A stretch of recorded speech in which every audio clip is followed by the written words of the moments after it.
Her Majesty, 95, cancelled a trip to Northern Ireland and reluctantly accepted medical advice to rest for the next few days, Buckingham Palace said today. Earlier this week, the Queen said you are only as old as you feel as she turned down an Oldie of the Year trophy because she felt she didn't meet the criteria. Royal commentator Angela Levin, author of Harry, Biography of a Prince, believes the comment was a subtle clue that the monarch isn't going to step down from her royal duties. Levin said, "I think that the Queen's comment that you are as old as you feel is also a nudge to let us all know she is not going to step down as monarch." The Queen was set to visit Hillsborough, County Down today, where she was scheduled to meet with locals and schoolkids after the village was officially named Royal Hillsborough.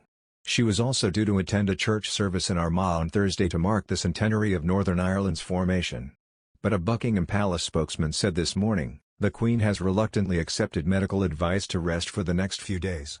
Her Majesty is in good spirits and is disappointed that she will no longer be able to visit Northern Ireland, where she had been due to undertake a series of engagements today and tomorrow. The Queen sends her warmest good wishes to the people of Northern Ireland, and looks forward to visiting in the future. The monarch, who is resting at Windsor Castle, is still expected to attend events linked to the COP26 climate change conference in Glasgow at the end of the month. Her decision to rest is understood not to be related to coronavirus. The Queen is double vaccinated, having been given her first jab by a household doctor at Windsor Castle on January 9 and her second at the end of March. Northern Ireland Secretary Brandon Lewis tweeted, wishing Her Majesty the Queen all the very best as she takes a few days rest. "I look forward to meeting her in Northern Ireland in the future." Her Majesty has appeared in fine spirits at recent events, and despite carrying a walking stick for comfort last week, she gave a hilarious response as she turned down an Oldie of the Year award yesterday.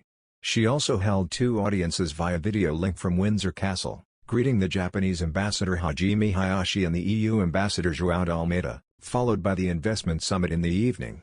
It comes after the Queen's husband of 73 years, the Duke of Edinburgh, died in April at the age of 99. Another news, the Duchess of Sussex was reportedly unable to be swayed against Meghan after deciding that she needed to live and move forward following less than 2 years as a working member of the royal family. According to a royal commentator, Prince Harry had originally told his future wife that there would be an opportunity for her to modernize the royals, but the American actress realized that she couldn't speak out too much and decided to pursue their Megxit departure.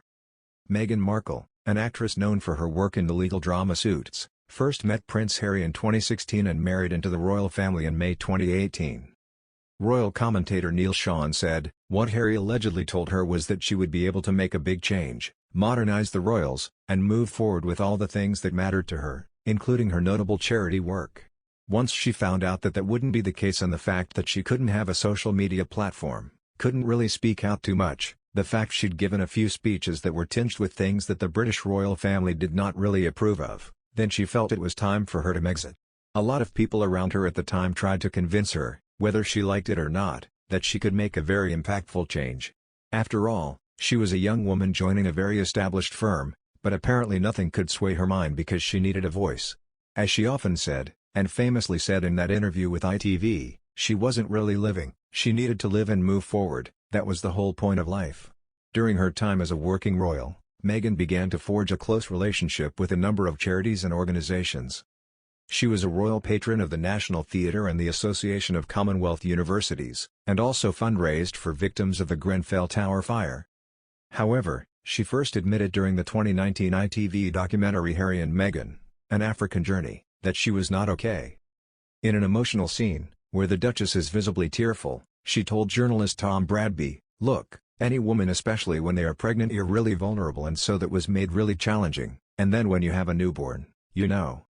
And especially as a woman, it's a lot. So you add this on top of just trying to be a new mom or trying to be a newlywed, it's, well. And, also thank you for asking, because not many people have asked if I'm okay. But it's a very real thing to be going through behind the scenes." The Sussexes later announced in January 2020 that they would be stepping down from their roles as senior members of the royal family. During their bombshell interview with Oprah Winfrey in March of this year, Meghan spoke about the struggles of being in the royal family, and revealed their rift with Buckingham Palace. Allegations included a senior member of the royal family making a racist remark, as well as palace aides ignoring Meghan's mental health and refusing to correct damaging tabloid articles which were regularly circulated about her. She also praised her husband Prince Harry for saving her after he made the decision that they should leave royal duties.